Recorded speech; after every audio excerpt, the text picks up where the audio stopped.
Je m'appelle Philippe Guerra, je suis né en Afrique du Nord, en Algérie. Je suis oranais. Mon grand-père avait, à l'époque, en 1880, été champion d'Afrique du Nord à point nu, boxé chez les colons.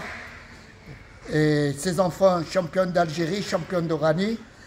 Déjà auparavant, à mon quartier à Oran, quartier La Sablière à Gambetta, je m'amusais à boxer contre mes amis du quartier. Et j'ai commencé à me forger comme ça.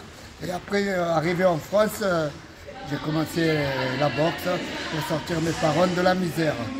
Votre port d'attache après celui d'Oran, ça a été où? À Marseille? Marseille, toujours Marseille. Ouais. On vivait dans des baraquements comme le Brésil, c'était des taudis, des favelas qu'on appelle. Et j'ai vu mon père souffrir.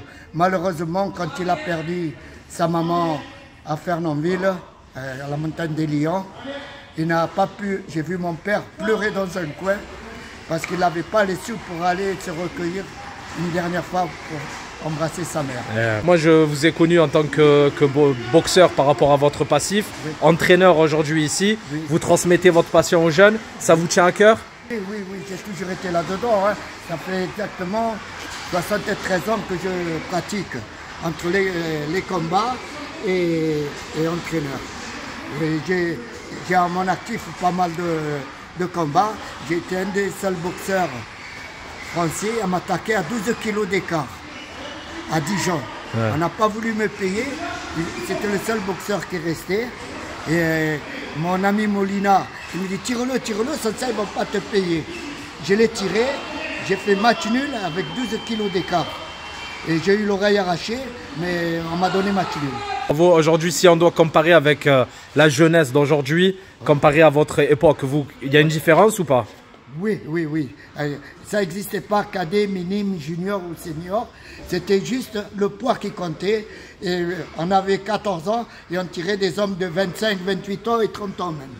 D'accord. Si on fait un petit saut en arrière, je sais que l'Algérie vous tient beaucoup à cœur. Oui, ce que je veux saluer, c'est tous mes amis qui sont restés à Oran parce que j'avais une très bonne amitié avec eux. Hein, voilà, donc on ne faisait pas de comparaison, on était très unis quoi. Et ça, je me rappelle avec mon ami qui s'appelait Kadriko, il y avait son frère Khami, son cousin Mouchva et Nourdine, et avec Kadriko on allait chercher de l'eau du côté du Ravin Blanc parce que c'était de l'eau saumâtre qu'on avait à l'époque. Et on allait chercher l'eau douce avec des charretons. J'allais lui donner un coup de main à tirer le charreton avec. Tout ça, ça m'a gravé quoi.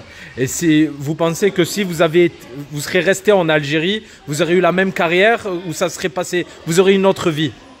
Je pense que j'aurais été toujours pareil. Oui. Je l'avais dans le sang, ça, hein, les bagarres de quartier, tout ça. Quoi. Vous avez des contacts toujours avec vos amis d'enfance en Algérie? Non.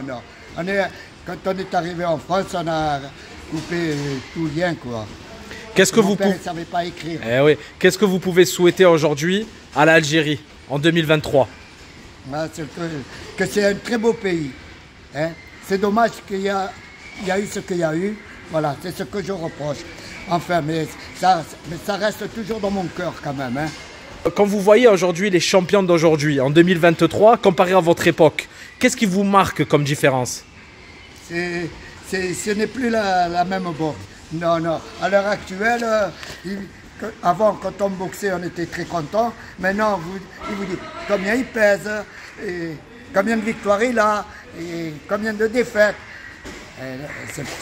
Quand on aime la boxe, on ne regarde pas ça. Hein. On va au fond des choses. La boxe, ça ne dure pas toujours.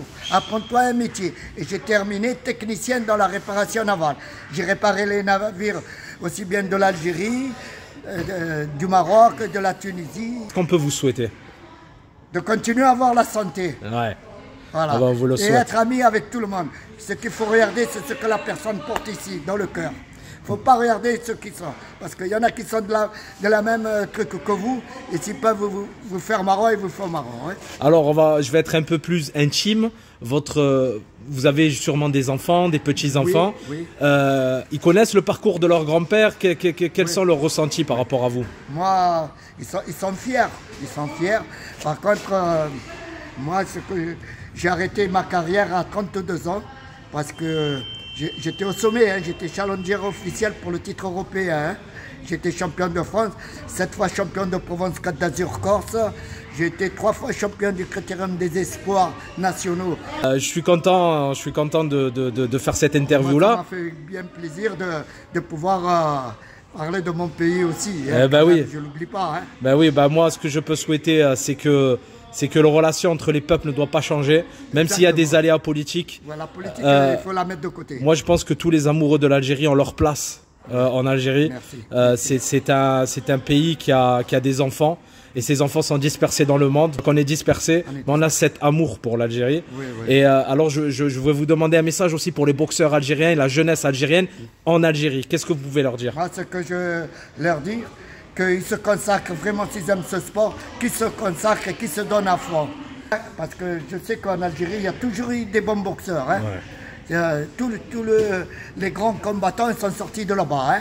Alors, on va vous laisser reprendre l'entraînement avec les jeunes. Je vous remercie. Merci beaucoup. C'est gentil. Et bonjour à l'Algérie. Ça sera fait. Merci beaucoup de votre interview. Merci.